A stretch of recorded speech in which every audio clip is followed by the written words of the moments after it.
Hello everyone, I am possible class में आप सभी का स्वागत है। इस वीडियो में हम डिस्कस करने वाले हैं सोशल साइंस का प्रीवियस ईयर का क्वेश्चन पेपर, जो कि बहुत ज़्यादा इम्पॉर्टेंट है सीटेट में, राइट। और इसमें आपको 60 क्वेश्चन में से 60 मार्क्स आ ही जाएंगे। जैसे कि आप लोग जानते ही हैं कि सोशल साइंस में कंटेंट रिगार्डिंग क्वेश्चन 40 मार्क्स के आते हैं एंड पेडागोजी के रिगार्डिंग क्वेश्चन 20 मार्क्स के आते हैं।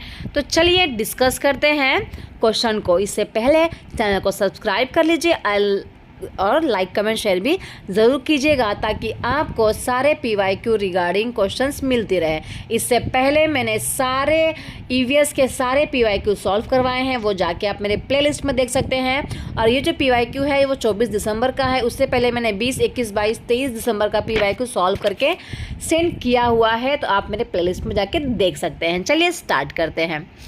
तो जो क्वेश्चन है ये है, बंदगा शब्द को मध्यकालीन काल में किसके लिए इस्तेमाल किया गया। ओके, मतलब कि मेडिवल पीरियड में बंदगा शब्द का इस्तेमाल किसके लिए किया गया। कुलीन, गवर्नर, गुलामों या फिर अभिजात वर्गीय। तो देखो, बंदगा का जो इस्तेमाल, जो वर्ड का इस्तेमाल किया गया, वो किया गया स्लेव के लिए, मतलब कि गुलाम के लिए। ओके, तो आपको याद रखना है बंदगा को गुलाम कहा जाता था। ठीक है, बंदगा और गुलाम दोनों एक ही शब्द है। बंदगा जो है ना, वो मध्ययुगीन काल में इसका इस्तेमाल किया गया गुलामों के लिए। ठीक है, याद रखेंगे, हर एक क्वेश्चन को आपको अपने माइंड में रखना है। कोशिश करें कि क्वेश्चन के साथ साथ आप ना एक शॉर्ट नोट भी बनाते चले। जैसे कि बंदगा है तो आप बस बंदगा लिख लो और उसके बाजू में लिखो गुलाम, ताकि याद रहे कि बंदगा को ही गुलाम कहा जाता है। ओके, चलिए देखते हैं नेक्स्ट क्वेश्चन। हमें आरंभिक कृषकों व पशुपालकों के बारे में कैसे पता चलता है। ओके, मतलब जो पहले के ज़माने के जो कृषक लोग थे, जो पशुपालक थे, उनके बारे में हमें कैसे पता चलता है। लिखित रिकॉर्ड के द्वारा या फिर अनाजों और जानवरों की जो हड्डियाँ मिलती हैं उसके द्वारा। सॉरी, तो केवल A सही है, B सही है, A B दोनों सही है या दोनों ही सही नहीं है। तो बताइए इसका आंसर क्या होगा। देखिए, तो पहले के ज़माने में ना कोई भी लिखित रिकॉर्ड नहीं हुआ करता था, तो अनाजों और जानवरों की जो हड्डियाँ मिलती थी उससे ही पता चलता है कि पहले के ज़माने के लोग क्या खाते थे और कैसे अपना जीवन व्यतीत करते थे। सो सिर्फ केवल जो B ऑप्शन है वो सही है। याद रखेंगे आप लोग, पहले के ज़माने में लिखित रिकॉर्ड नहीं हुआ करते थे। ओके, चलिए देखते हैं 33 वाला क्वेश्चन, जो कि है आईने अकबरी के ऊपर। ठीक है, आईने अकबरी के संदर्भ में निम्नलिखित कथनों पर विचार करें और सही विकल्प का चयन करें। ठीक है, तो जो आईने अकबरी है ये अबुल फजल ने लिखी थी। आईने अकबरी में विभिन्न प्रकार के चीज़ों का विवरण किया गया है, जैसे कि कीमतों का, उनके राजस्व का, मजदूरी का, ये सारे के बारे में बताया गया है। और यह अकबर के पूर्वजों का विवरण देती है। तो देखिए, पूर्वजों का विवरण जो है ना वो अकबरनामा देती है, आईने अकबरी नहीं देती। ठीक है, अकबरनामा में ना उनके पूर्वजों के बारे में लिखा हुआ है, बट आईने अकबरी में A और B के बारे में लिखा गया है। मतलब कि जो आईने अकबरी है वो अबुल फजल ने लिखी है। ये क्वेश्चन भी आया हुआ है कि आईने अकबरी किसने लिखी है या फिर अकबरनामा किसने लिखा है, तो दोनों अबुल फजल ने ही लिखा है। ठीक है, तो A और B नहीं, B, हाँ, A एंड B सही है इसका आंसर। ठीक है, C जो है ना वो गलत है, ये अकबरनामा में लिखा गया है। चलिए देखते हैं 34 वाला क्वेश्चन। इक्तादार और जागीरदारों के विषय में कौन सा कथन सही है। इक्तादार और जागीरदार के विषय में कौन सा कथन सही है वो आपको बताना है। तो ये पद विशिष्ट क्षेत्रों के नायकों, सैनिकों को क्रमशः दिल्ली सल्तनत और मुगल शासन में दिए जाते थे। ये जो मतलब पद है ना वो दिल्ली सल्तनत के जो मुगल शासक जो है ना उनके द्वारा दिए जाते थे, जो भी सैनिक है उनको, या फिर वे अपनी भूमि क्षेत्र जिसे क्रमशः इक्ता और जागीर कहते थे, वहाँ रहकर वह वहाँ का प्रशासन चलाते थे। तो कौन सा आंसर जो है वो सही है। ओके, तो 34 की बात हम करें तो ये जो है ना ऑप्शन नंबर A सिर्फ यही सही है। ठीक है, तो ये जो इक्तादार है और ये जो जागीरदार है ना, ये जो पद है ना दिल्ली के सल्तनत द्वारा दिया जाता था। किसको? जो भी उनके नायक है, जो भी उनके सैनिक है ना, उनको दिया जाता था। तो ए जो है वो पूर्ण रूप से सही है। ओके, चलिए देखते हैं नेक्स्ट क्वेश्चन जो कि है मैच द फॉलोइंग के ऊपर। ठीक है, तो मिलान करना है विलियम्स जॉन्स, रविंद्रनाथ टैगोर, महात्मा गांधी और थॉमस मैकले। तो इसमें अगर आपको एक भी आंसर पता है तो आप जो है इजीली क्वेश्चन का पता लगा सकते हैं। ओके तो देखो, जैसे कि अगर आप लोग जानते ही होंगे कि जो रविंद्रनाथ टैगोर है ना, उनको ना प्रकृति से बहुत ज़्यादा लगाव था। तो जो रविंद्रनाथ टैगोर हैं उन्होंने प्रकृति वातावरण में सीखने के बारे में बताया था।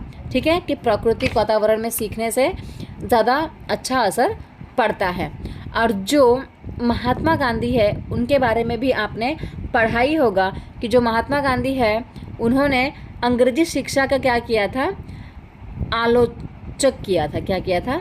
अंग्रेजी शिक्षा का आलोचक किया था। तो ये आपको कहाँ कहाँ देखने को मिल रहा है? मतलब रविंद्रनाथ टैगोर का आंसर है, देखो आपको ऑप्शन देख के ही समझ में आ जाएगा। बी का 4 इधर भी दिया है, मतलब ये दोनों तो गलत हो गया। ठीक है, अब इन दोनों में ही सही होगा। सी का आंसर 3rd है, यहाँ पे सी का आंसर 2 है, मतलब ये भी गलत। ऑप्शन नंबर 1 जो है वो करेक्ट है। ओके, तो अगर आपको ना किसी 2 का भी आंसर आता है इसमें, तो आप सही आंसर का पता इस तरीके से लगा सकते हो। चलिए देखते हैं नेक्स्ट क्वेश्चन। अगर वीडियो को अभी तक आपने लाइक नहीं किया है तो प्लीज़ वीडियो को लाइक कर दें ताकि आपको सारे PYQ मिलते रहें। ओके, चलिए देखते हैं नेक्स्ट जो स्टेटमेंट है क्या है। ए व बी को पढ़कर सही विकल्प का चुनाव करना है। ए जो है ना, अशोक का जो थंब है ईश्वर की पूजा पर बल देता था। अशोक का जो धम्म है वो बुद्ध के उपदेशों से प्रेरित था। ठीक है, 36 जो है ना, इसमें अशोक जो थे ना, ये 6th स्टैंडर्ड के हिस्ट्री का क्वेश्चन में से आया हुआ है। ठीक है, तो जो अशोक का जो धम्म था ना, वो बुद्ध के उपदेशों से ही प्रेरित था, क्योंकि अशोक को ना बुद्ध के उपदेश बहुत ज़्यादा अच्छे लगे थे। ठीक है, और जो अशोक का जो धम्म है वो ईश्वर की पूजा को बल देता है, ये गलत है। ठीक है, तो बी सही है, सिर्फ बी ही सही है। तो ऑप्शन नंबर 4 जो है वो सही है। अगर वीडियो आपको अच्छी लग रही है प्लीज़ चैनल को सब्सक्राइब कर लें। चलिए देखते हैं नेक्स्ट क्वेश्चन। अगर मैं बहुत ज़्यादा फास्ट बोल रही हूँ तो आप मुझे कमेंट में बोल सकते हैं कि थोड़ा आप स्लो पढ़ाएं, या जो भी आपको डाउट्स है वो आप मुझसे पूछ सकते हो। औपनिवेशिक भारत के संदर्भ में इन कर्तव्यों पर विचार करें और सही विकल्प ढूंढें। ठीक है, एक बार इंग्लिश में क्वेश्चन देख लेते हैं इसका। Consider the following statement about colonialism in India and choose the correct option. Okay, तो अंग्रेजों ने जनजातियों के कल्याण के लिए वनों में गांव बसाने का निर्णय लिया। औपनिवेशिक अधिकारियों ने जनजातियों को इस शर्त पे कि वे वन विभाग के लिए श्रमिकों के रूप में काम करेंगे, वनों में कुछ टुकड़े भूमि पर झूम खेती की अनुमति दी। इसमें से कौन सा कथन जो है ना वह सही है उपनिवेशिक भारत के संदर्भ में? ठीक है, तो ये जो क्वेश्चन है वो आपका है 37 वाला। और देखिए, जो अंग्रेज़ लोग थे वो इतने अच्छे नहीं थे कि जनजातियों के कल्याण के लिए वो क्या करेंगे, वनों में गांव बसाने का निर्णय लिया। बिल्कुल भी ऐसा नहीं था, उल्टा उन्होंने क्या किया था, जंगलों में से आदिवासियों को निकालना स्टार्ट कर दिया था। जितने भी जनजाति लोग वनों में रहते थे, जंगलों में रहते थे, उन्होंने क्या किया था, उनको वहाँ जाना ही प्रतिबंधित कर दिया था, उनको रोक लगा दी गई थी। तो ये तो गलत हो गया। ठीक है, और उन्होंने क्या किया था, जनजातियों को ना शर्त दी गई थी कि तुम एक श्रमिक के रूप में काम करोगे और जितना तुम्हें टुकड़ों में जो ज़मीन दी जाएगी तुम उस ज़मीन से झूम खेती की अनुमति दी थी। ठीक है, तो ए जो है वो टोटली गलत है और जो बी है वो पूर्ण रूप से सही है। ठीक है, सो ऑप्शन नंबर बी जो है वो सही है इसका आंसर। ओके, तो 37 का जो आंसर है वो है आपका 2। 38 देख लेते हैं। 38 क्वेश्चन क्या कहता है। ओके, 19वीं शताब्दी में आदिवासी समूहों के बारे में निम्नलिखित 2 कथनों को पढ़ें और सही विकल्प का चयन करें। ठीक है, मतलब 19वीं शताब्दी के बारे में आदिवासी के बारे में क्या चीज़ सही है। वो झूम खेती करते थे, जानवरों का शिकार करते थे वन्य उत्पादों को इकट्ठा करते थे। ओके, वे एक जगह खेती करते थे, जानवरों का पालन और पोषण करते थे। तो देखिए इसका आंसर जो है ना पूर्ण रूप से दोनों ही सही है। ए और बी जो है दोनों ही सही है, क्योंकि वो जो आदिवासी लोग थे ना वो एक जगह ही खेती करते थे, जानवरों का पालन भी करते थे, पोषण भी करते थे, शिकार भी करते थे, झूम खेती भी करते थे। ठीक है, तो दोनों ऑप्शन जो है वो सही है आदिवासियों के बारे में, 19वीं शताब्दी के आदिवासियों के बारे में। ठीक है, चलिए देखते हैं अब नेक्स्ट क्वेश्चन वापस से आ गया है आप लोगों को मैचिंग करने के लिए। ओके, सुधार आंदोलनों को उनके उद्गम स्थान से मिलान करना है। सुधार आंदोलन, ठीक है, वेद समाज, प्रार्थना समाज और सिंह सभा। तो ये जो है सुधार आंदोलन का उद्गम कहाँ से हुआ था ये आपको बताना है। ओके, तो देखिए इसका जो आंसर है प्रार्थना समाज जो है ना वो कहाँ से स्टार्ट हुआ था। प्रार्थना समाज बम्बई से स्टार्ट हुआ था। ठीक है, प्रार्थना समाज कहाँ से स्टार्ट हुआ था, बम्बई से स्टार्ट हुआ था। वेद समाज की अगर हम बात करें तो वेद समाज मद्रास से, क्योंकि मद्रास वगैरह जो है उस मतलब बहुत ज़्यादा फेमस है पूजा पाठ के लिए। ठीक है, तो जो वेद समाज है आप याद रखेंगे मद्रास से शुरू हुआ था। प्रार्थना समाज जो है बम्बई से स्टार्ट हुआ था, और जो सिंह सभा है वो लाहौर से स्टार्ट हुआ था। मतलब कि जो ऑप्शन नंबर 3 है वो पूर्ण रूप से सही है। ओके, चलिए देखते हैं नेक्स्ट क्वेश्चन। आई होप आपको समझ में आ रहा होगा। जो नेक्स्ट क्वेश्चन है वो हमें क्या कहना चाहता है, ये बोल रहा है कि निम्नलिखित में से कौन सा कथन सामाजिक सुधार और जातीय उन्मूलन के संदर्भ में सही है। ठीक है, सामाजिक सुधार के लिए कौन सा कथन सही है वो आपको बताना है। राजा राम मोहन राय ने जातिगत असमानता को चुनौती देने वाली बुद्ध संप्रदाय की एक पाठ्य सामग्री का अनुवाद किया था। सिंह सभा के नेताओं ने केवल धार्मिक शिक्षण पर बल दिया। देखो पहले ही मैं आपको बता दूं, जहाँ पर भी केवल लिखा होता है ना, केवल ये अपने आप में एक नेगेटिव वर्ड्स होता है। नेगेटिव वर्ड्स जो होते हैं उसके रिगार्डिंग मैंने वीडियो बनाया है, आप जाके मेरे प्लेलिस्ट में देख सकते हैं। ठीक है, पेरियार ने सभी धर्मों के आदर्शों को एक साथ लाने और आध्यात्मिक अभ्यासों के द्वारा मोक्ष के लिए प्रयास किया। अब परमहंस मंडल के बहुत से सदस्य चमत्कार थे, चमड़े का कार्य करते थे। ठीक है, तो इसमें से कौन सा कथन जो है सामाजिक सुधार के लिए सही है, ये 8th स्टैंडर्ड के हिस्ट्री का क्वेश्चन है। ओके, तो हम क्वेश्चन नंबर 40 की बात करें तो इसमें राजा राम मोहन राय ने क्या किया था, जो जातिगत असमानताएं हैं उनको चुनौती दी। ओके, और इसके बाद उन्होंने क्या किया, एक पाठ्य सामग्री का अनुवाद किया था। Okay, Raja Ram Mohan Roy translated a Buddhist text challenging caste inequalities. ठीक है, तो बुद्ध जी का जो टेक्स्ट जो बुक होती है ना, जो उनकी बुक उनको राजा राम मोहन राय को बहुत ज़्यादा अच्छी लगी थी, तो उन्होंने क्या किया था, उसका अनुवाद किया था। ठीक है, क्योंकि हमारे इंडिया में असमानताएं बहुत ज़्यादा हो गई थी, तो आंसर नंबर 1 जो है ना वो सही है। ओके, चलिए देखते हैं नेक्स्ट क्वेश्चन 41। हेनरी विवियन डोरिजिया के विद्यार्थियों ने परंपराओं और नीतियों का खंडन किया। उन्होंने स्त्रियों के लिए शिक्षा की मांग की और विचार एवं अभिव्यक्ति की आज़ादी के लिए भी अभियान चलाया। हेनरी के विचार आमूल परिवर्तनकारी थे तथा उन्होंने अपने शिष्यों को सभी प्रकार की सत्ता पर प्रश्न उठाने के लिए प्रोत्साहित किया था। तो 41 का आंसर देखिए क्या होगा। तो जो हेनरी था ना, हेनरी विवियन डोरिजिया जो थे ना, उन्होंने क्या किया था, जो भी पुरानी परंपराएं हैं ना उनकी नीतियों का खंडन किया था, और उन्होंने जो महिलाएं हैं उनकी शिक्षा की मांग की थी। उन्हें मतलब फ्रीडम टू स्पीक का उन्होंने चैलेंज भी मतलब किया, आज़ादी देने के लिए कहा था। ठीक है, और जो हेनरी जो थे ना वो एक परिवर्तनकारी थे।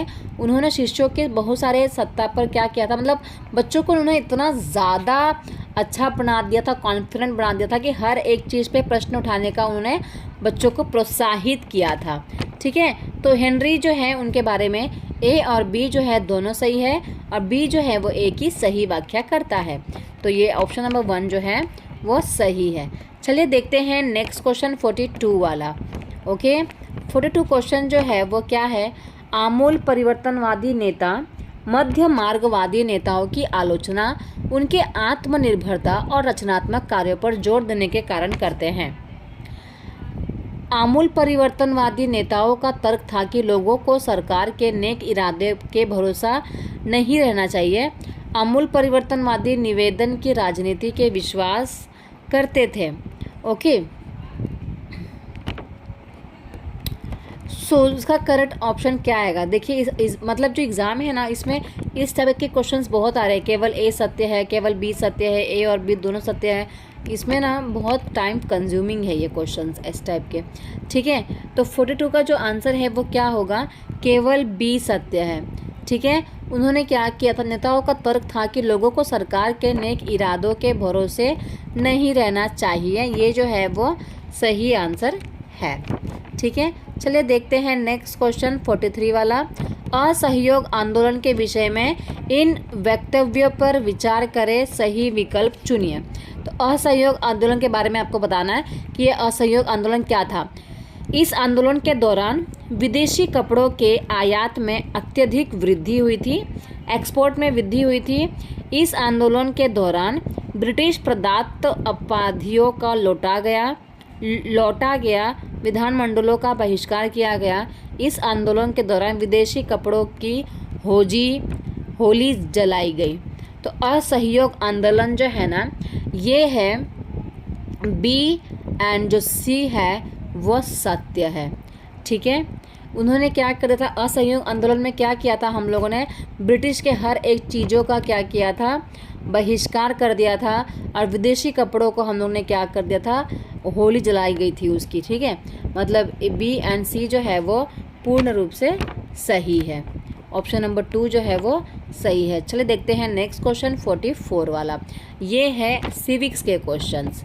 ओके, सिविक्स के क्वेश्चन मुझे ऐसा लगता है कि बहुत ही इजी आते हैं। भारतीय संविधान ने पहली बार डैश से ऊपर की आयु के लिए सार्वभौमिक वयस्क मताधिकार का प्रावधान दिया। तो मताधिकार का जो प्रावधान है वो कौन से एज के बच्चों के लिए है, ये तो हमको पता ही है, राइट। तो 44 का जो आंसर है वो क्या है, भारतीय संविधान में पहली बार। ओके, पहली बार पूछा है वो याद रखिएगा। तो पहली बार जो है ना, वोट देने का अधिकार जो है ना 21 साल के बच्चों के लिए था। ठीक है, अगर आप 21 साल के हो तभी आप वोट दे सकते थे। बाद में उसमें चेंजेस लेके आया गया और वो बाद में 18 साल कर दिया गया। तो क्वेश्चन ध्यान से पढ़िएगा। क्वेश्चन अगर आप गलत तरीके से पढ़ते हो तो आपके मार्क्स बहुत कम हो जाते हैं। ओके, तो पहली बार लिखा गया है, तो पहली बार जो एज थी ना वोट देने की वो 21 साल थी। ऑप्शन नंबर 3 जो है वो पूर्ण रूप से करेक्ट है। चलिए देखते हैं अब 45 का क्वेश्चन। सूर्य से उनकी दूरी के अनुसार ग्रहों का उचित क्रम कौन सा होगा। ठीक है, तो आपको देखो ये पता होना चाहिए। मैंने जो वो होते हैं जो प्लैनेट सबसे पास में होते हैं, कॉमन सेंस की बात है कि उनकी दूरी भी कम ही होगी। जितने ज़्यादा दूर दूर होंगे प्लैनेट्स उतनी ज़्यादा उनकी जो दूरियां हैं वो ज़्यादा होगी, राइट। तो आपको इसका आंसर पता होना चाहिए। और सबसे पहली बात को आपको ना सबसे पहले ये क्वेश्चन रिपीट भी हुआ है। ओके, सारे जो प्लैनेट्स है उसका सीरीज वाइज आपको पता होना चाहिए। तो एम से मर्क्यूरी होता है, वी से विनस, ई से अर्थ, एम से मार्स, जुपिटर, इसके बाद सैटर्न, यूरेनस एंड नेपच्यून। ठीक है, ये है इसका सही क्रम। तो देखिए, तो मैंने बोला देखो mercury, Venus, earth, Mars, Jupiter, Saturn, Uranus and Neptune. Series wise अगर आपको सीरीज वाइज प्लैनेट के नाम पता है तो आप उनकी लंबाई का ही पता लगा सकते हो, क्योंकि जो जितना पास है उतनी ही लंबाई उसकी जो दूरी है वो कम होगी, जो जितना दूर है उतनी ही दूरियां ज़्यादा होगी। सो ऑप्शन नंबर 3 जो है वो करेक्ट है।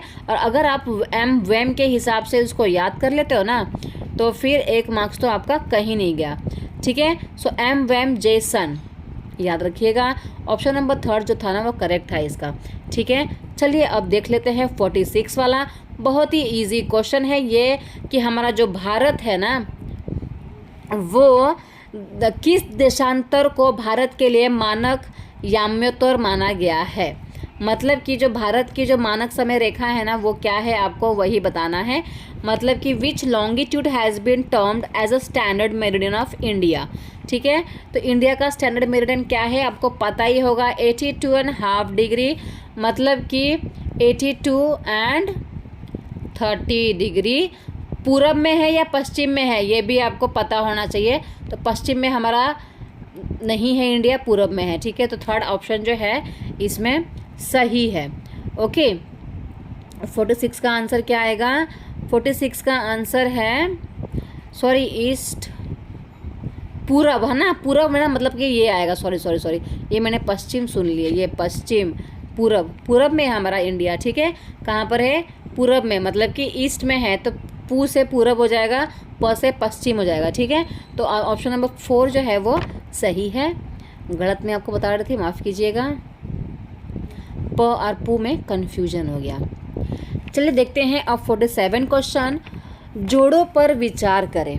रूढ़ प्रतीक मानचित्र की एक विश्वव्यापी भाषा होती है जिसे सभी आसानी से समझ सकते हैं। रेखा चित्र बड़े पैमाने पर छोटे क्षेत्र का आरेखण, खाका एक आरेखण जो यथास्थ और स्थानीय प्रेक्षण पर आधारित होता है। तो इसके बारे में आपको बताना है, ये जोड़े पर विचार करना है कि कौन सा जोड़ा जो है ना वो सही है। ठीक है, तो जो केवल ए है ना, ए जो है वो सही है। ऑप्शन नंबर 2 जो है वो सही है। रूढ़ प्रतीक का मतलब होता है कि एक ऐसी विश्वव्यापी भाषा है जिसे हम आसानी से समझ सकते हैं। ठीक है, चलिए देखते हैं 48 वाला क्वेश्चन। चलिए नेक्स्ट क्वेश्चन क्या है? कुछ देशों का अक्षांशीय विस्तार काफ़ी अधिक है। कुछ देशों में एक से अधिक मानक समय अपनाए गए हैं। ये तो पूर्ण रूप से सही है। जैसे कि हमारा चाइना है ना, तो चाइना भी बहुत ज़्यादा बड़ा है, तो उसने भी 3 मानक समय रेखा को अपनाया है। हमारे भारत में भी 2 मानक समय रेखा है, 2। ठीक है, जो बैलेंस करता है हमारे इंडिया के टाइम को। ओके, तो कौन सा आंसर जो है सही होगा इसके लिए आपको बताना है। तो जो ए है और आर जो है दोनों सही है, किंतु आर जो है ना वो आर सही व्याख्या नहीं है ए की। ठीक है, देखो, कुछ देशों का अक्षांशीय विस्तार काफ़ी अधिक है। इसको एक बार इंग्लिश में देख लेते हैं। Some countries have a great latitudinal extend, some countries have adopted more than, मतलब दोनों ही सही है, बट जो आर है ना वो एक ही सही व्याख्या नहीं करता है। Okay, sorry, so option number 2 जो है ना वो करेक्ट है। चलिए देखते हैं 49 वाला क्वेश्चन। ये भी मैच द फॉलोइंग वाला ही है। ओके, बीकानेर, मुंबई, मौसिनराम और द्रास कैसे कैसे क्षेत्र हैं ये आपको बताना है। ठीक है, तो ये आपको पता होना चाहिए कि जो बीकानेर है वो कैसा है भाई। बीकानेर तो आपको पता ही होगा ना कैसा है बीकानेर। तो बीकानेर जो है वो ठंडा है, राइट। जो बीकानेर है वो कैसा, उसका वहाँ का वायु होता है, ठंडा होता है। ठीक है, इतना तो कॉमन सेंस लगा ही सकते हैं। तो बीकानेर जो है वो सॉरी बीकानेर कैसा होता है, गर्म होता है। मैं भी क्या बोल रही हूँ, बीकानेर जो होता है वो गर्म होता है। ठीक है, क्योंकि वहाँ पे गर्मी ज़्यादा पड़ती है, आपको पता ही है राजस्थान में गर्मी ज़्यादा पड़ती है, राइट। तो अब आपको देखना है कि फर्स्ट का आंसर थर्ड कहाँ कहाँ दिया है। सिर्फ इसमें दिया है थर्ड, राइट, और किसी में भी नहीं दिया है।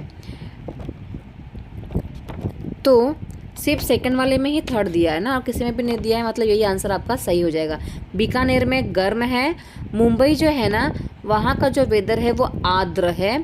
और मौसिनराम का जो है वो है वर्षा क्षेत्र। और द्रास का ठंडा है। ठीक है, द्रास का कैसा है, ठंडा है। बीकानेर इंग्लिश में देख लेते हैं, बीकानेर हॉट।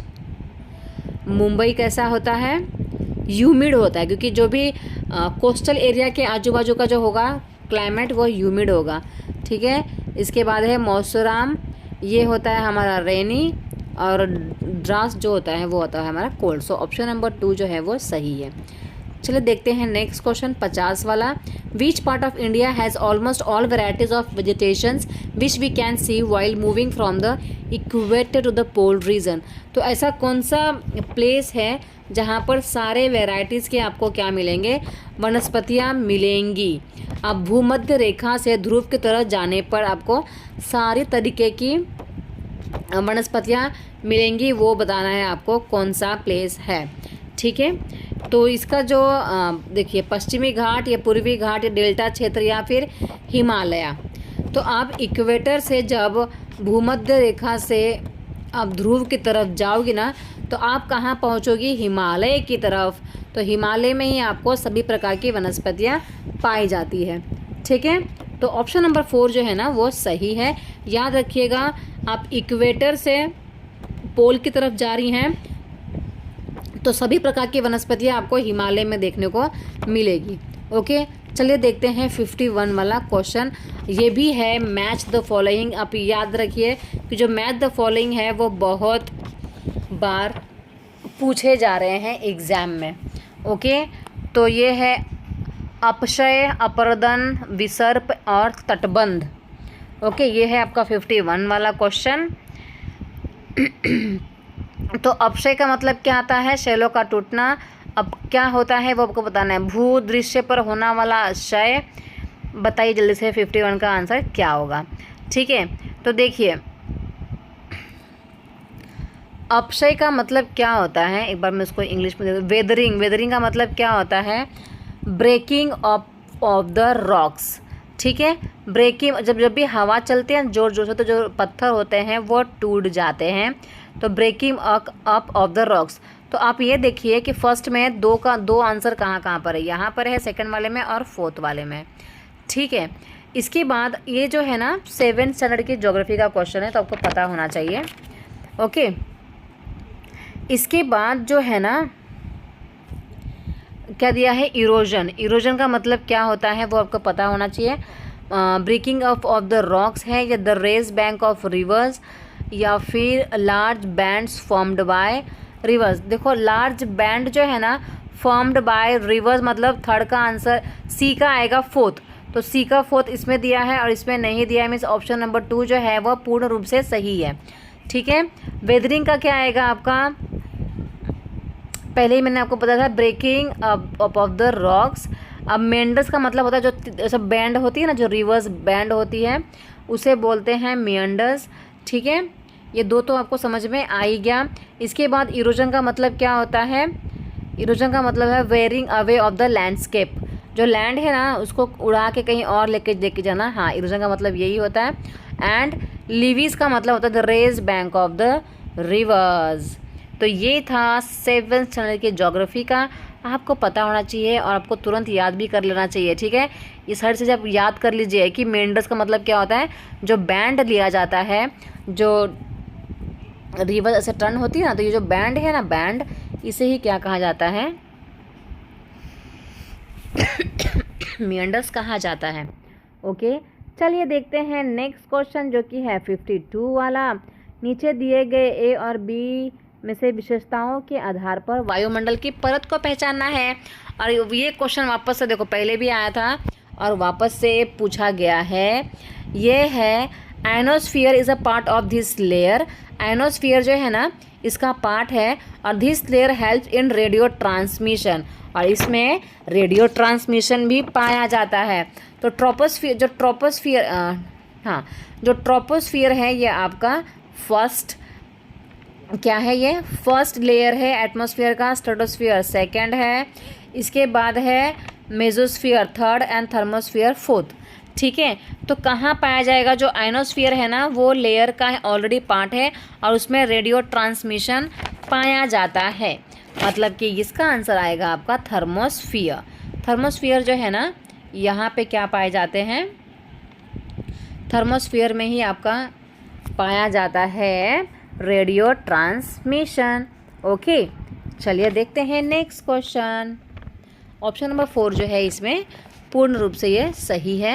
और ये क्वेश्चन रिपीट हुआ है तो प्लीज़ आप लोग याद कर लीजिएगा और इस टॉपिक को भी एक बार आप पढ़ लीजिएगा कि बहुत ही इंपॉर्टेंट टॉपिक है ये। ओके, चलिए देखते हैं 53 वाला क्वेश्चन। 53 का जो क्वेश्चन है, निम्न कथनों पर विचार कीजिए और सही विकल्प का चुनाव कीजिए। ध्रुव जो है ना बर्फ़ से ढके हुए हैं, मतलब जो पोल होते हैं वो बर्फ़ से ढके हुए हैं, क्योंकि आपतन की मात्रा भूमध्य रेखा से ध्रुवों की ओर बढ़ती है। ध्रुव उच्च अक्षांशों पर है और सूर्य की किरणें यहाँ तिरछी पड़ती है। ये तो बात सही ही है, ठीक है। 53 की जो बात है वो सही ही है। तो देखो इसका एक बार इंग्लिश देख लेती हूँ। Poles are covered with snow because isolation increase from equator to poles.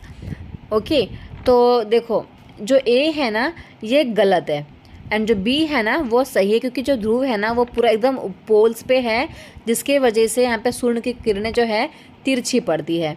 Okay, तो ए गलत है और बी जो है वो सही है। ओके, तो ऑप्शन नंबर 4 जो है वो टोटली सही है। चलिए देखते हैं नेक्स्ट क्वेश्चन 54 के बारे में। मरुस्थल, मरुस्थल का मतलब होता है डेजर्ट। तो डेजर्ट के बारे में कौन सा संदर्भ सही है उस पर विचार करना है। ठंडा मरुस्थल जो होता है लद्दाख बर्फीली हवाओं और तेज जलाने वाले सूर्य का ताप अनुभव करता है। गर्म मरुस्थल सहारा में रातें अत्यंत ठंडी होती है और तापमान गिरकर लगभग 0 डिग्री तक पहुंच जाता है। ये एकदम सही है, ठीक है। 54 के बारे में अगर हम बात करें तो इसमें जो है ना, अगर हम लद्दाख की बात करें तो जो लद्दाख का जो डेजर्ट है मरुस्थल है ना वो बहुत ठंडा होता है, ठीक है, और तेज़ जलाने वाले सूर्य का ताप भी अनुभव करता है ये। और ये भी सही है क्योंकि जो सहारा का जो डेजर्ट है वहाँ पे दिन में बहुत ज़्यादा गर्मी होती है और रात में इतनी ज़्यादा ठंडी होती है कि टेम्परेचर जो है एकदम 0 डिग्री पे पहुँच जाता है। तो ए जो है एंड बी जो है दोनों ही सही है, ए एंड बी दोनों ही सही है इसका, ठीक है। सो ऑप्शन नंबर 3 जो है वो सही है 54 का। चलिए देखते हैं 55। चलिए देखते हैं कि 55 का आंसर क्या आपको आता है। विचार करना है इस पे भी, ठीक है। जनसंख्या पिरामिड का चौथा आधार भविष्य में बढ़ती हुई श्रमिक शक्ति का संकेत देता है। सेकंड है, एक देश की जनसंख्या में बड़ी संख्या में छोटे बच्चों की संख्या होने से देश के लिए श्रम बाजार में आर्थिक लाभ की स्थिति होती है। जनसंख्या पिरामिड का आधार मृत्यु स्तर और शिखर जन्म संख्या दर्शाता है। तो आपका 55 का जो आंसर है वो क्या होगा, ठीक है। इसमें सिर्फ जो फर्स्ट वाला है वही सत्य है। जनसंख्या पिरामिड जो है ना इसका जो चौथा आधार है वो भविष्य में बढ़ती हुई श्रमिक शक्ति का संकेत देता है, बाकी जो दोनों है वो गलत है। तो ऑप्शन नंबर 1 जो है वो करेक्ट है। चलिए देखते हैं नेक्स्ट क्वेश्चन 56 के बारे में। ओके, तो 56 का क्वेश्चन क्या है। प्राकृतिक वनस्पति और वन्य जीवन के संरक्षण के संदर्भ में निम्नलिखित कथनों पर विचार करें और सही विकल्प का चयन करें। विश्व के अनेक भागों में मनुष्य ने अपने क्रियाकलापों से अनेक जातियों के प्राकृतिक आवासों में उथल पुथल कर दी है। प्रजातियों जो लुप्त होने की कगार पर है उनको जागरूकता बढ़ाने से संरक्षित किया जा सकता है। भारत में शेरों, चीतों और बाघों भारतीय सारंग का शिकार अवैध है। ओके, तो इसके बारे में कौन सा कथन सही है और कौन सा कथन गलत है ये आपको बताना है, ठीक है। तो इसके बारे में ना देखो, अवैध तो नहीं है शेरों को मारना हमारे यहाँ पे, बट ए और बी जो है दोनों सही है। हमने क्या किया, अपने निजी चीज़ों के लिए क्या कर दिया है, प्राकृतिक जो नेचर के साथ ना हम लोग ने बहुत सारा खिलवाड़ कर दिया है, ठीक है। अब बहुत सारे जो प्रजातियां हैं ना वो लुप्त होने के कगार पे हैं, तो अगर हम जागरूकता बढ़ाएंगे तो उन्हें हम बचा सकते हैं। तो ए और बी जो है वो दोनों सही है। ओके, चलिए अब देखते हैं 57 वाला। ओके, 57 का जो क्वेश्चन है वो है क्रॉप के अकॉर्डिंग, कि क्रॉप जो है एक फसल के संबंध में निम्न को पढ़िए। ओके, फसल के बारे में बताना है। यह उष्णकटिबंधीय और उपोष्णकटिबंधीय प्रदेशों का मुख्य आहार है। इसे उच्च तापमान, उच्च आर्द्रता तथा उच्च वर्षा की आवश्यकता होती है। तो भाई ये कौन है आपको बताना है। क्या ये ज्वार है, क्या ये चावल है, क्या ये गेहूँ है, क्या ये मक्का है। ठीक है, तो आपको इसका आंसर पता होना चाहिए क्योंकि बहुत ही इजी है। जो हमारा चावल भाई साहब है ना, चावल भाई साहब, इसको उच्च तापमान की ज़रूरत होती है, उच्च आर्द्रता की ज़रूरत होती है और उच्च वर्षा की ज़रूरत होती है। ओके, इसलिए चावल को बारिश के मौसम में बोया जाता है। ओके, और जब तक बहुत ज़्यादा धूप होती है अक्टूबर में, सितंबर अक्टूबर में जब धूप होने लग जाती है तो उनकी जो डालियाँ हैं वो पकने लग जाती हैं। ओके, तो जो चावल है उसे बहुत ज़्यादा पानी की ज़रूरत होती है और बहुत ज़्यादा धूप की ज़रूरत होती है। ओके, चलिए देखते हैं नेक्स्ट क्वेश्चन 58 वाला। हमारे आसपास रहने वाले बहुत से लोग गरीब हैं। ओके, और उनके पास खाने या पहनने के लिए पर्याप्त कुछ भी नहीं है। तो कभी कभी उनके पास रहने के लिए जगह भी नहीं होती। तो इसका क्या कारण है? क्या ये असमानता का कारण है, क्या ये निरक्षरता का कारण है, या सामाजिकरण का कारण है, या राजनीतिक अलगाव का कारण है? तो ये जो कारण है ये है असमानता का। ठीक है, क्योंकि गरीबी और अमीरी जो है वो एक असमानता का कारण है। उनको खाने को नहीं मिल रहा, पहनने को नहीं मिल रहा, रहने को जगह नहीं है। क्यों नहीं है सब कुछ? ये सारी असमानता का कारण है। ओके, मतलब इनइक्वालिटी है। हमारे इंडिया में इनइक्वालिटी बहुत ज़्यादा आपको देखने को मिलेगी। चलिए अब देखते हैं नेक्स्ट क्वेश्चन जो कि है 59 वाला। यदि आप छत्तीसगढ़ के गांव में राजकीय विद्यालय में अध्यापन कर रहे हैं तो असमानता के चर्चा के लिए किस समूह को उदाहरण के लिए स्थानीय संदर्भ में प्रयोग करेंगे? ठीक है, मतलब कि आप छत्तीसगढ़ के गांव में एक अध्यापन कर रहे हैं, एक विद्यालय में पढ़ाई कर रहे हैं और समानता और असमानता के चीज़ में चर्चा करने के लिए कौन से समूह को लेके आओगे? चेच्चू को, मिश्मी को, या फिर मगनियार को, या फिर बैगा को? तो छत्तीसगढ़ की जो बैगा प्रजाति है ना, वो इस चीज़ के लिए समानता और असमानता के लिए हम लोग लेके आएंगे। ठीक है, किसको लेके आएंगे? बैगा। ओके, चलिए देखते हैं नेक्स्ट क्वेश्चन 60 वाला। If a teacher is using the word like lekhpal, patwari और kanungo, then which of the following topics she is most likely to be teaching in your class? मतलब कि टीचर जो है अपने क्लास में लेखपाल, पटवारी और कानून गो का इस्तेमाल कर रही है। तो टीचर जो है ना कौन सा पाठ पढ़ा रही है? पुलिस प्रशासन, पंचायती राज, भू राजस्व रिकॉर्ड, या फिर शहरी प्रशासन? कौन सा पढ़ा रही है जल्दी बताओ। देखो, तो maintenance of land record, right. Teacher क्या पढ़ा रही है? भू राजस्व रिकॉर्ड, क्योंकि उसमें हम लोग लेखपाल की बात कर रहे हैं, वो भी और किसका काम करता है? ज़मीन नापने का काम करता है। कानून का भी ज़मीन से रिगार्डिंग ही काम होता है। तो हम लोग किसके बारे में टीचर पढ़ा रही है हमें? भू राजस्व रिकॉर्ड के बारे में। ओके, तो अभी आपके 30 क्वेश्चंस हो चुके हैं और 30 क्वेश्चंस बाकी है। चलिए देखते हैं 61 वाला क्वेश्चन क्या कहता है। विश्व की सबसे भयानक औद्योगिक त्रासदियों में से एक वर्ष 1984 में भोपाल में हुई थी। ठीक है, यूनियन कार्बाइड एक अमेरिकी कंपनी की फैक्ट्री थी जिसमें यह प्रारंभ हुई। यह आपदा कोई दुर्घटना नहीं थी क्योंकि कंपनी ने अपने कर्मचारियों के लिए कोई जीवन बीमा पॉलिसी नहीं ली थी। आपने सुना ही होगा, ये 8 स्टैंडर्ड की हिस्ट्री में दिया हुआ है। भोपाल में जो एक फैक्ट्री में आग लग गई थी, तो उसमें बहुत सारे लोग मर गए थे। ठीक है, केमिकल वाली फैक्ट्री थी ये। तो ये जीवन बीमा की पॉलिसी नहीं थी किसी भी कर्मचारियों की। कंपनी ने लागत में कटौती के लिए जानबूझकर आवश्यक सुरक्षा उपायों की अनदेखी की। श्रमिक संघों ने व्यावसायिक खतरों के बारे में कोई मुद्दा नहीं उठाया। श्रमिकों की ज़रूरतों और हितों की दोनों सरकार और निजी कंपनियों द्वारा अवहेलना की गई। श्रमिकों की जीवन की रक्षा के लिए कोई कानून या अधिकार नहीं थे। ओके, तो अगर हम 61 के क्वेश्चन की बात करें तो इसका जो आंसर है वो है 2 नंबर। कंपनी ने लागत में कटौती के लिए जानबूझकर उसमें कोई भी आवश्यक जो सुरक्षा संबंधी जो चीज़ें होती है ना वो नहीं रखी थी। ओके, जैसे आग लग जाती है तो बहुत सारे सामान होते हैं ना कंपनी में ऑलरेडी, बट ऐसा कुछ भी नहीं था, जिसके वजह से जो है ना बहुत ज़्यादा प्रॉब्लम का सामना करना पड़ा। चलिए देखते हैं नेक्स्ट क्वेश्चन 62 वाला। मानसून के दौरान मछुआरे समुद्र पर मछलियां पकड़ने नहीं जा सकते हैं। भाई क्यों नहीं जा सकते? क्योंकि वर्षा के कारण बीमार हो सकते हैं, नावें वर्षा के कारण उलट सकती हैं, इस काल में मछलियां अंडे देती हैं।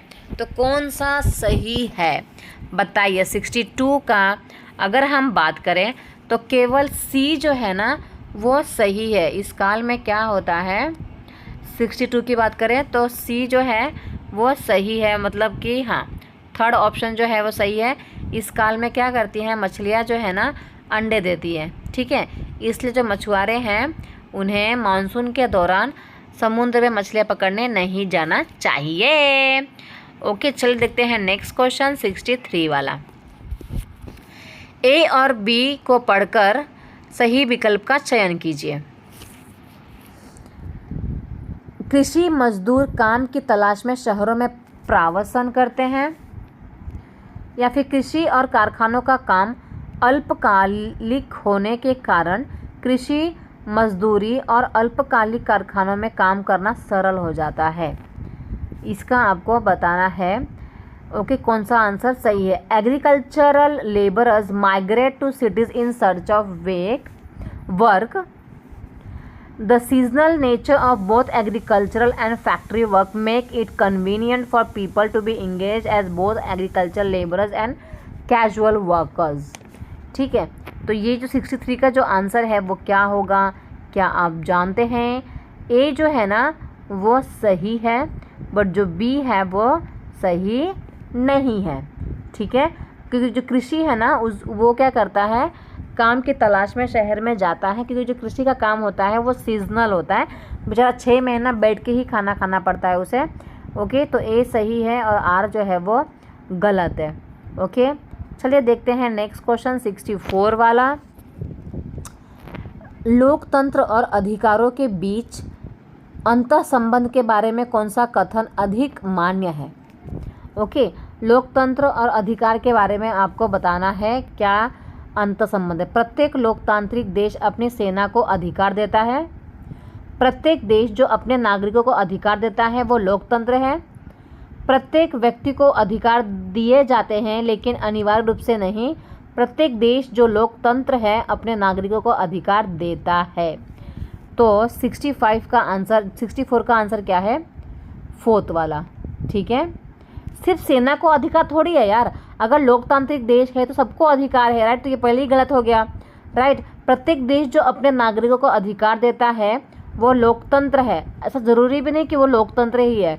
ठीक है, कोई ऑटोक्रेटिक तंत्र भी है, राजतंत्र भी चलता है वहाँ पर। ठीक है, प्रत्येक व्यक्ति को अधिकार दिए जाते हैं लेकिन ये अनिवार्य रूप से नहीं, ये भी गलत है। तो यही है कि प्रत्येक देश जो लोकतंत्र है अपने नागरिकों को अधिकार देता है। Option number 4 is a correct. चलिए देखते हैं नेक्स्ट क्वेश्चन 65 वाला। Okay, which of the following is true about the mass media के बारे में कौन सा कथन सही है वो हम लोगों को बताना है। ओके, वे कम मूल्य में प्रसारण सुनिश्चित करते हैं। वे कहानी तैयार करने के लिए कई एजेंडा तैयार करते हैं। इनका स्वामित्व गरीब जनता के पास है। वे ग्राहक अंशदान द्वारा अपना राजस्व प्राप्त करते हैं। तो 65 का आंसर क्या आएगा? देखिए, तो जो मास मीडिया है ना, जो हमारे संचार माध्यम है, जनसंचार माध्यम, तो ये क्या करते हैं? कम मूल्य में कोई प्रसारण नहीं करते, गरीब से कोई लेना देना नहीं है उन लोगों को। वे ऐसी कहानी तैयार करते हैं कि कोई एजेंडा तय करते हैं। ओके, तो कहानी तैयार करने के लिए ना कोई भी एजेंडा तय करते हैं मास मीडिया वाले। उनका एक एजेंडा होता है कि किस तरीके से हम हमारे टीआरपी को बढ़ा सकें। ओके, चलिए देखते हैं next question. Indian state is secular and works in various ways to prevent the religious domination. What does the word state refers to in the above statement. ठीक है, तो भारतीय राज्य धर्मनिरपेक्ष है और विभिन्न प्रकार से धार्मिक भेदभाव रोकता है। तो इस वाक्य में राज्य शब्द का क्या तात्पर्य है? सरकार का विस्तृत कार्यक्षेत्र, देश की चुनी हुई सरकार, देश की सरकार की संपत्ति, या फिर संप्रभु लोगों की राजनीतिक संस्था जो सुनिश्चित भूभाग में रहते हैं। 66 का आंसर क्या आएगा? ओके, तो इसमें क्या है? Political institution of sovereign people who occupy a definite territory. Okay, option number 4 जो है ना इसमें सही है। चलिए देखते हैं नेक्स्ट क्वेश्चन जो कि है 67 वाला। 67 जो क्वेश्चन है वो है, इतने बड़े बड़े क्वेश्चन है कि स्क्रीन पे आते भी नहीं है। देखो, भारतीय संविधान अल्पसंख्यकों के बहुमत के वर्चस्व को रोकता है, अर्थात ऐसी स्थितियां जहां एक समुदाय लगातार ऐसे निर्णयों को लागू कर सकता है जो अन्य समुदाय को वर्जित रखते हैं, उनके हितों के विरुद्ध जाते हैं। यह संदर्भित करता है अंतर सामुदायिक सर्वस्व को, अंतर जनसंख्या शक्ति प्रस्तुति को। ओके, एक बार इंग्लिश में देख लेते हैं।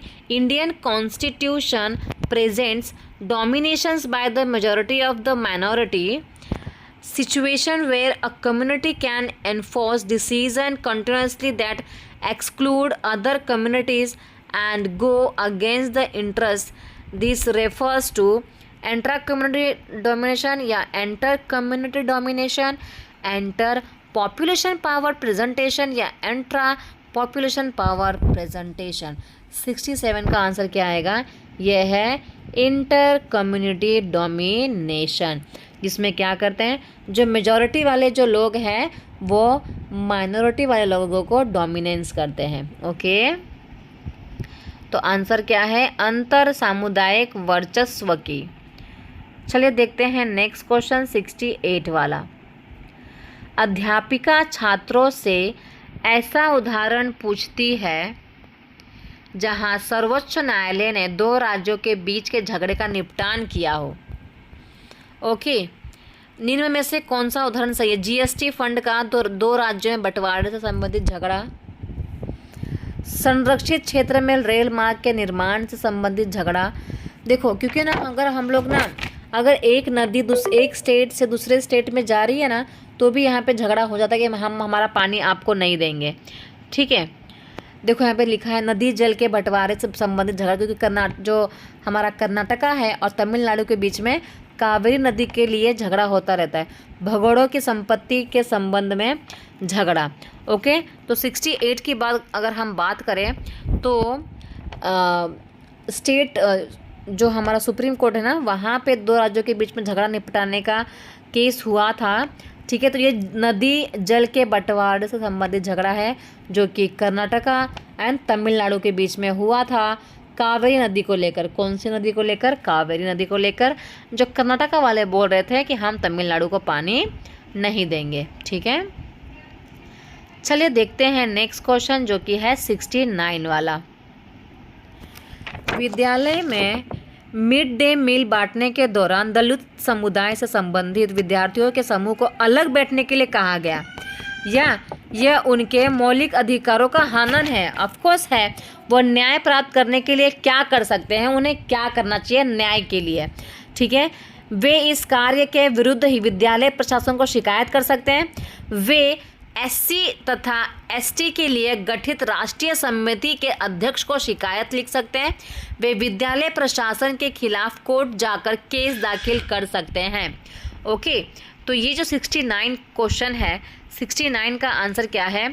तीनों ही ये कर सकते हैं, जहाँ पर भी उनकी इच्छा करे। चाहे वो विद्यालय के प्रशासन को शिकायत कर सकते हैं, चाहे वो जो एससी और एसटी कम्युनिटी के लिए जो अध्यक्ष हैं उनको भी शिकायत कर सकते हैं, और वो कोर्ट में जाकर भी शिकायत कर सकते हैं। तीनों काम कर सकते हैं अगर इस प्रकार का घिनौना काम क्लास में, स्कूल में हो रहा है तो। ठीक है।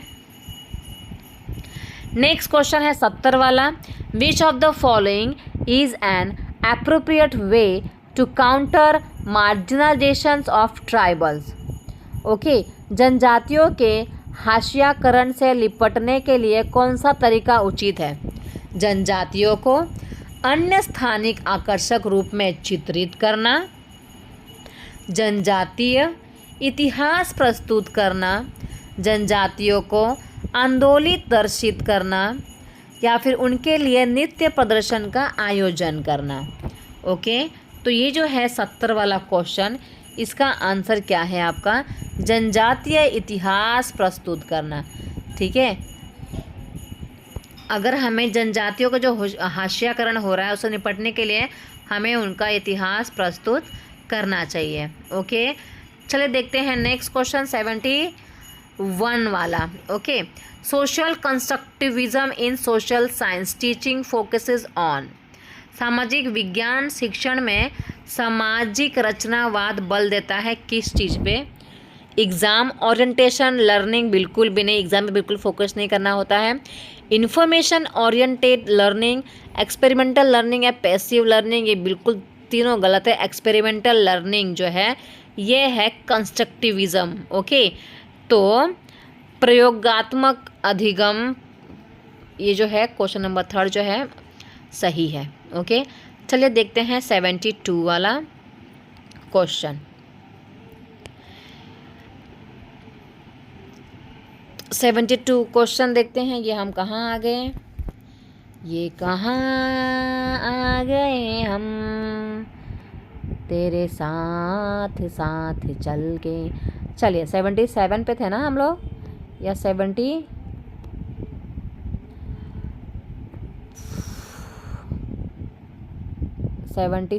यही क्वेश्चन था। ओके, तो पाठ्य पुस्तक में दी हुई प्रश्नावली एक शिक्षक की सहायता करती है यह जानने के लिए कि पाठ में कुछ पढ़ाया गया है वह छात्रों को किस सीमा हद तक समझ आ गया है। ओके, सेकंड है वे पढ़ाए जाने वाले पाठ की लय को बाधित करती है। वे विद्यार्थियों को जो कुछ भी कक्षा में पहले पढ़ाया गया है उसे याद करने तथा उसे संबंध बनाने की सहायता करती है। तो इसमें आपको बताना है प्रश्नावली के बारे में कि किस प्रकार से वो हमें हेल्प करती है। ठीक है, तो केवल ए और जो सी है ना वो सही है, क्योंकि जो पीछे पाठ्य पुस्तक की जो पीछे प्रश्नावली दी होती है ना, तो वो काफ़ी हद तक हमें ये समझने में मदद करती है कि बच्चों को कितना हद तक समझ में आया है। ठीक है, और कुछ भी कक्षा में पहले पढ़ाया गया है उसको याद करना तथा उसे संबंध बनाने में भी क्या करता है, वो सहायता करता है। बच्चों को पाठ पढ़ाए जाने वाले पठित की लय को बाधित नहीं करता, तो बी टोटली गलत है। ए एंड सी जो है वो पूर्ण रूप से सही है। बजाओ ताली। चलिए देखते हैं नेक्स्ट क्वेश्चन 48 वाला। इतने बड़े बड़े क्वेश्चन है कि स्क्रीन पे आते ही नहीं है, इसका मुझे फ़ॉन्ट ही छोटा करना पड़ जाता है फिर। चलिए देखते हैं नेक्स्ट क्वेश्चन जो कि है 78 वाला। ठीक है, 78 ये है कि आरंभिक स्तर पर भारत में ग्रामीण प्रशासन विषय पर कक्षा के संज्ञानात्मक रूप से चर्चा करने के लिए निम्नलिखित में से कौन सी शिक्षण अधिगम युक्ति उपयुक्त है? ठीक है, मतलब भारत में ग्रामीण प्रशासन में कक्षा में संज्ञानात्मक रूप से चर्चा करने के लिए कौन सी प्रणाली अच्छी है वो बताना है आपको। भूमिका अदान करना मतलब रोल प्ले करना, ओके, समय सीमा, या फिर ओपन एंडेड प्रश्न पूछना बच्चों से। तो ये जो आपका 78 वाला क्वेश्चन है इसका आंसर जो है वो है ए एंड सी। ठीक है, किसी भी चीज़ के लिए हम लोग समय सीमा नहीं रखते हैं। बच्चा रोल प्ले करेगा तो बहुत अच्छे से बच्चे को समझ में आएगा, और जब बच्चा ओपन एंडेड प्रश्न पूछेगा, बुक के बाहर का जो भी उसके दिमाग में आ रहा है वो क्वेश्चन पूछेगा, तो बच्चे को अच्छे से समझ में आएगा। तो ए जो ऑप्शन नंबर 3 जो है वो उसका सही आंसर है। ठीक है, चलिए देखते हैं नेक्स्ट क्वेश्चन 79 वाला। तो ए और बी में से कौन सा सही है वो बताना है। बच्चों में संज्ञानात्मक विकास के लिए अध्यापक क्या कर सकते हैं? ठीक है, बच्चा का क्या करना है, इंटेलेक्चुअल डेवलपमेंट करना है। तो आप क्या करोगे? उन्हें भावानुवाद करने और खुद से नोट्स बनाने के लिए प्रोत्साहित करेंगे? बिल्कुल नहीं, नोट्स वोट्स के लिए तो हमें प्रोत्साहित करना ही नहीं है। मुख्यतः साधारण पुनः स्मरण आधारित प्रश्न देंगे। स्मरण आधारित मतलब याद करने के लिए प्रश्न देंगे। उन्हें अपने अन्वेषण के तरीके ढंग बनाने की अनुमति दें या फिर उनकी समस्या समाधान परिस्थितियों में भागीदारी करवाएं। ठीक है, तो ये 79 वाला है। तो इसका जो आंसर है वो है A, C and D। ठीक है, A, C and D। जब देखो, क्योंकि बच्चे जो है ना इसमें 6 to 8 स्टैंडर्ड के हैं, 1st to 5th में नहीं है, तो आपको 6 to 8 के मद्देनज़र रखते हुए आपको इसका आंसर टिक लगाना है। ठीक है, तो बच्चे क्या करेगा, खुद अपना नोट्स बनाएगा ना अपने हिसाब से, अपने अनुभवों से, तो बच्चा काफ़ी हद तक अच्छा सीख सकता है। ठीक है, स्मरण नहीं करवाना है बच्चों को, हम लोग को याद पे ध्यान नहीं देना है, भले फिर वो प्राइमरी हो चाहे अपर प्राइमरी हो।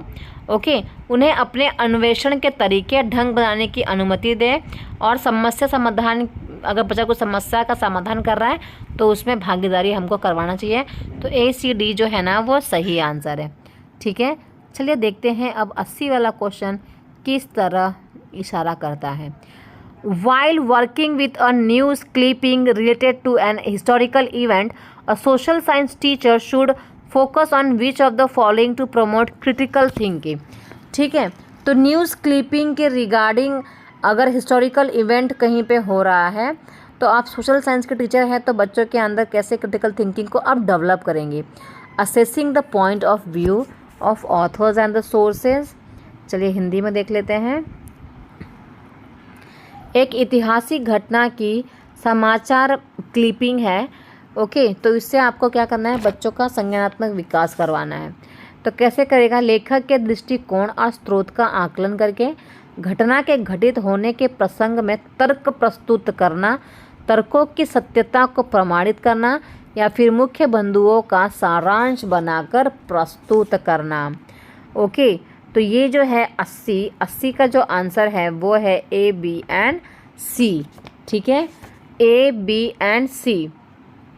सिर्फ सारांश बनाकर हम लोग प्रस्तुत करेंगे तो वो बच्चों का संज्ञानात्मक विकास इसमें नहीं होगा। ठीक है, बच्चा जब तर्क करेगा ना, तर्क मतलब जब डिफरेंट क्वेश्चंस पूछेगा, जो भी उसके दिमाग में उल्टे पुल्टे क्वेश्चंस आ रहे जब पूछेगा और फिर तर्क की सत्यता को प्रमाणित भी करेगा। ओके, तो A, B and C जो है वो टोटल रूप से सही है। ठीक है, ये 80 क्वेश्चंस आपके यहाँ पे हो चुके हैं और जो वीडियो है वो काफ़ी बड़ा हो चुका है।